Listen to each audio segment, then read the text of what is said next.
ఈరోజు వెజిటేబుల్ బిర్యానీ చేస్తున్నాను. బియ్యం బాగా నానబెట్టిన బియ్యం గ్లాసున్నర తీసుకున్నాను.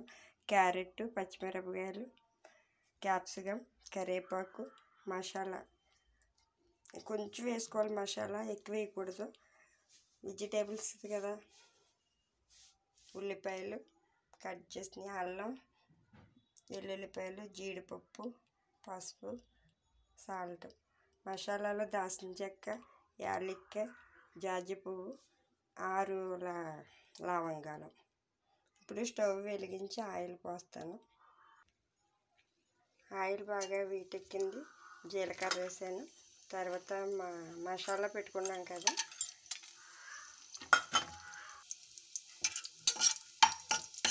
మసాలా కొంచెం వేగిన తర్వాత జీడిపప్పు వేయాలి. ఇప్పుడు జీడిపప్పు వేస్తున్నాను. జీడిపప్పు బాగా వేగింది. ఇప్పుడు ఉల్లిపాయ ముక్కలు వేస్తున్నాను. ఉల్లిపాయలు, పచ్చిమిరపకాయలు.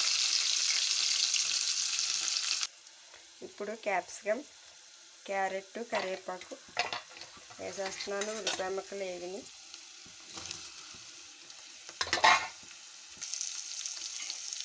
వెల్లుల్లిపాయ, జీలకర్ర, మసాలా పొడి కూడా వేసాను. అవి కూడా కొంచెం కలిపి లైట్గా వేగాలి. సాల్ట్ వేసేద్దాం. సాల్ట్ వేస్తే తొందరగా ఎగుతాయి. 2 స్పూన్లు సాల్ట్, కొద్దిగా పసుపు.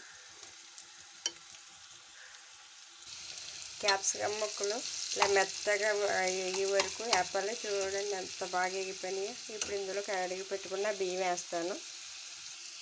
ఇప్పుడు నానబెట్టి పక్కన పెట్టుకున్న బియ్యం వేస్తున్నాను. బియ్యం వేసి బాగా కలిపాను మసాలాలతోటి, ముక్కలన్నిటితోటి. వాటర్ కొద్దిగా వేయాలి. 1 గ్లాస్ మాత్రమే. బియ్యం బాగా నానిపోయినాయి కదా, 1 గ్లాస్ వేసి ఒకే విజిల్ రానివ్వాలి. వాటర్ వేసాను. ఇప్పుడు 5 నిమిషాల్లో బిర్యానీ రెడీ అయిపోద్ది.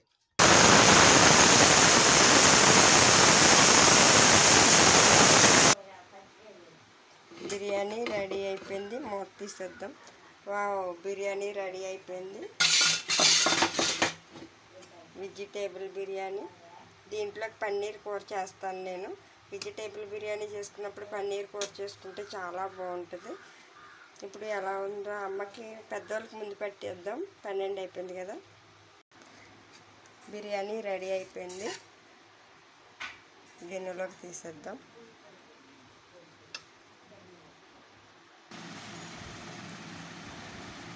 వెజిటేబుల్ బిర్యానీ రెడీ అయిపోయింది.